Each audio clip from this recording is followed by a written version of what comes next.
redistricting. What do you think of the governor's plan? I support the governor's plan. What do you say to the 40% of California voters who you'll need in order to win, who voted for Trump? How would I need them in order to win? So, well, unless you think you're going to get 60% of the vote. You think you'll get 60%, everybody who did not vote for Trump will vote for you. That's what you're thinking. In a general election, yes.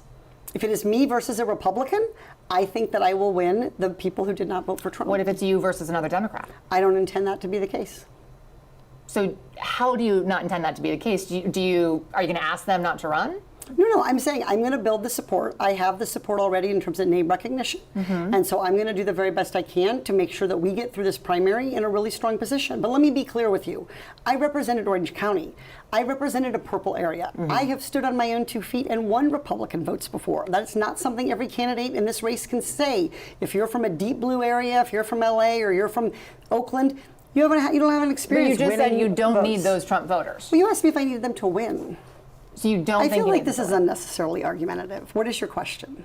The question is the same thing I asked everybody, that this is being called the empowering voters to stop Trump's power grab. Every other candidate has answered this question. This is not argumentative. And I said I support it. So, and the question is, what do you say to the 40% of voters who voted for Trump? Oh, I'm happy to say that. It's the do you need them to win part that I don't understand. I'm happy to answer the question as you have it written, and I'll answer it. And we've also asked the other candidates, do you think you need any of those 40% of California voters to win? And you're saying, no, you don't. No, I'm saying I'm going to try to win every vote I can. And what I'm saying to you is that... Well, to those voters, okay, so you... I don't want to keep doing this. I'm going to call it. Okay. Thank you.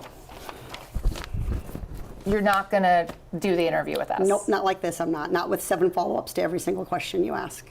Every other candidate has answered our follow-ups. I don't care. I want to have a pleasant, positive conversation in which you ask me about every issue on this list. And if every question you're going to make up a follow-up question, then we're never going to get there. Ms. And Porter, we're just going to circle around. I am an investigative I have never reporter. had to do this before, ever. You've never had to have a conversation with to end a an reporter? interview. Okay, but every other candidate has done this. What part of I'm me? I'm running for governor because I'm a leader. So I am going to make... So you're not going to answer questions from reporters? Okay, why don't we go through? I will continue to ask follow-up questions because that's my job as a journalist, but I will go through and ask these, and if you don't want to answer, you don't want to answer. So nearly every legislative... I don't want to have an unhappy experience with you, and I don't want this all on camera. I don't want to have an unhappy experience with you either.